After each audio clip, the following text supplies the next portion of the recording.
کسی ملک کے دیوالیہ ہونے سے کیا مراد ہے؟ کسی ملک کے دیوالیہ ہونے کے بارے میں ماہرین معیشت کا کہنا ہے کہ ایک ملک جب اپنے بیرونی قرضے کی قسطیں اور اس پر سود کی ادائیگی سے قاصر ہو تو اس ملک کو دیوالیہ قرار دے دیا جاتا ہے۔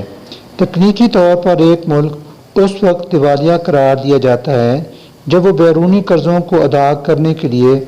بین الاقوامی معاہدوں پر عمل درآمد کرنے میں ناکام ہو جائے۔ اس کی ایک مثال لاطینی ملک امریکہ کے ملک ارجنٹائن کی ہے، جو گزشتہ 10 سالوں میں 2 بار دیوالیہ ہو چکا ہے۔ بیرونی طور پر قرضوں کی قسط اور ان پر سود کی ادائیگی کی ناکامی کی صورت میں کسی ملک کے دیوالیہ قرار دیے جانے کی یہ تعریف بیان کی گئی ہے۔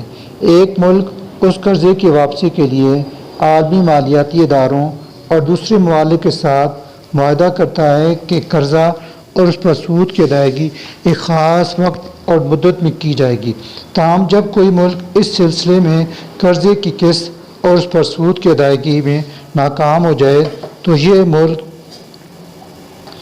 دیوالیہ ہو جاتا ہے۔ دیوالیہ ہونے کی کیا علامات ہیں؟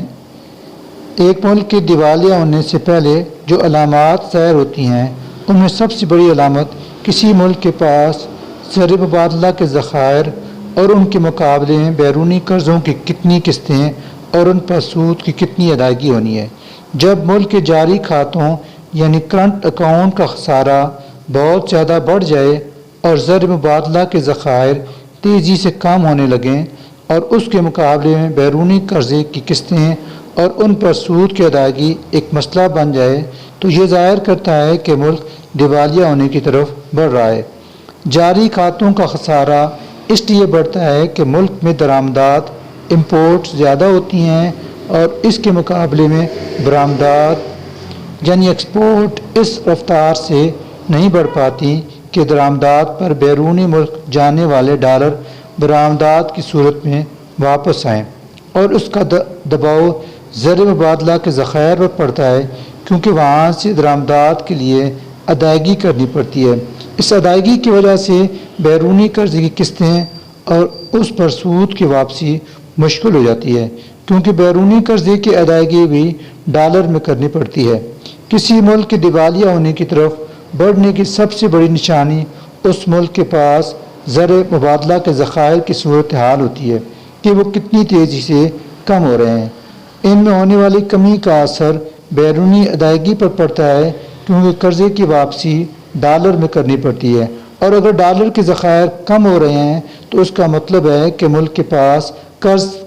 ادائیگی کی سکت کم ہو رہی ہے۔ اسی طرح اگر تجارتی خسارہ مسلسل بڑھ رہا ہے اور درآمدات پر زیادہ ڈالر خرچ ہو رہے ہیں اور برآمدات کی صورت میں ڈالر کم آ رہے ہیں تو یہ بھی ملک کے ذخائر میں کمی لائیں گے۔ جب کوئی ملک دیوالیہ ہونے کے قریب ہوتا ہے تو اس کی جانب سے بین الاقوامی مارکیٹ میں قرضے لینے کے لیے جاری کیے جانے والے بانڈز بھی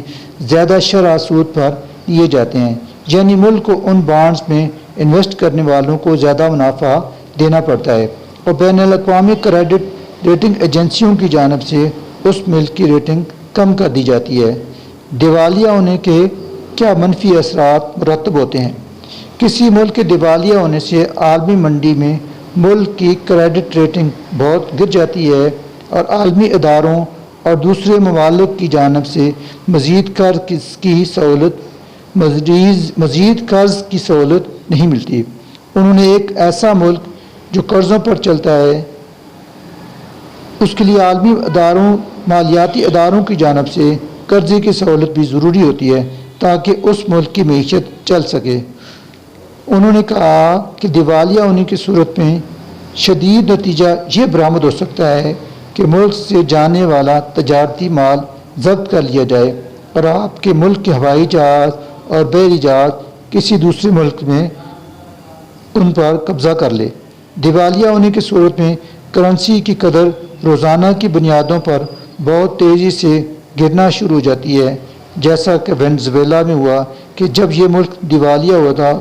تو اس کی کرنسی اس قدر بے وقت ہو گئی تھی کہ یہ سڑکوں پر بکھری رہتی تھی اور لوگ اس پر چلا کرتے تھے۔